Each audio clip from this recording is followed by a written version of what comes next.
Hai, nama saya Gap Sok Yen. Hari ini topik saya adalah rasuah merupakan antara musuh terbesar negara.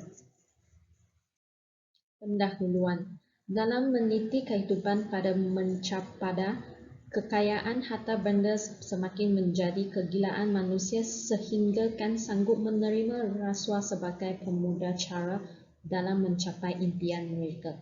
Gejala rasuah ialah tindakan satu pihak memberikan hadiah atau wang sebagai jaminan kepada apa yang mereka inginkan daripada pihak yang lain tanpa melalui prosedur atau cara yang mengikut peraturan.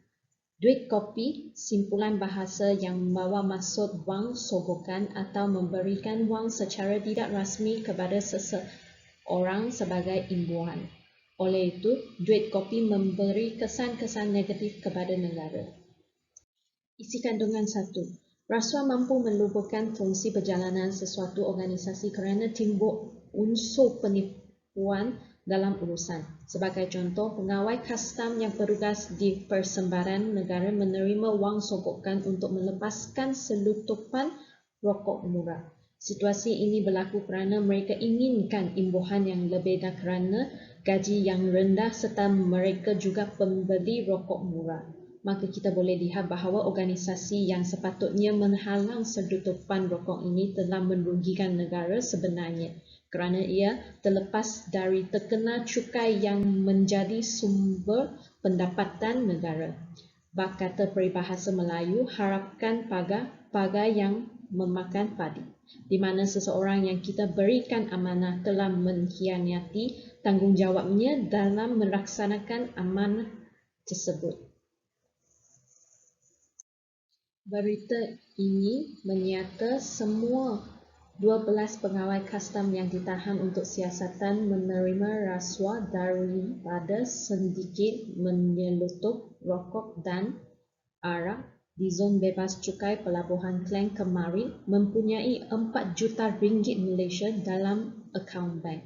Berita ini dipublish 5 September 2014. Selain itu, amalan rasuah juga mempengaruhi ekonomi masyarakat Malaysia. Rasuah menyebabkan sumber dan kekayaan negara disalahgunakan dan diarahkan kepada individu tertentu sahaja. Perkara ini menyebabkan ketidaksamarataan dalam distribusi kekayaan dan peluang ekonomi. Masyarakat yang dijejas oleh rasuah mungkin menghadapi kemiskinan, ketidakadilan dan kehidupan yang sukar. Sebagai contoh, kontraktor yang mempunyai merit dan pengalaman menghantar tender projek di sebuah agensi kerajaan, tetapi seseorang individu yang memberikan rasuah berjaya menerima tender tersebut dan mengupah kontraktor yang kurang pengalaman dan menawarkan harga yang lebih rendah. Tambah pula, rasuah juga merosakkan iklim perniagaan dan pelaburan di negara kita. Pelabur dalam perniagaan asing akan berhati-hati untuk melabur dalam negara yang tercemar dengan rasuah sekaligus menghalangkan pembangunan ekonomi negara.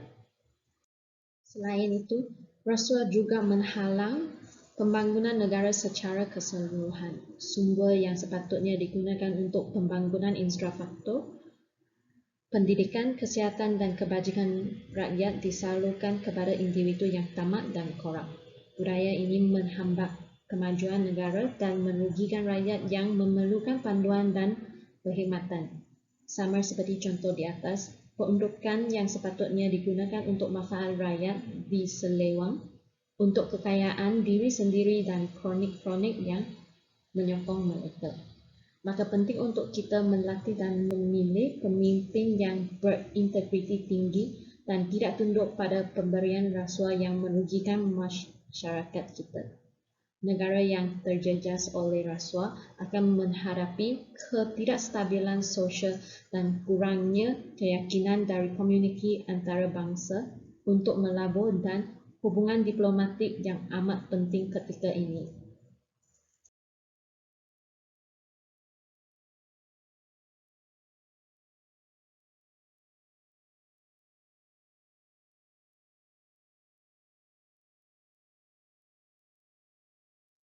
Konklusinya, amalan rasuah mempunyai kesan yang merosakkan kepada masyarakat dan negara. Masyarakat akan mengalami kejatuhan moral dan kurang kepercayaan terhadap institusi, sementara ekonomi terjejas oleh ketidaksamarataan dan ketidakadilan. Di samping itu, negara juga bakal menghadapi kelemahan dan sistem pemerintahan dan pembangunan secara keseluruhannya. Untuk mengatasi amalan rasuah, kesedaran dan pendidikan masyarakat perlu ditingkatkan. Selain itu, tindakan tegas dan menguatkuasa undang-undang yang berkesan juga perlu dilaksanakan tanpa belas kasihan.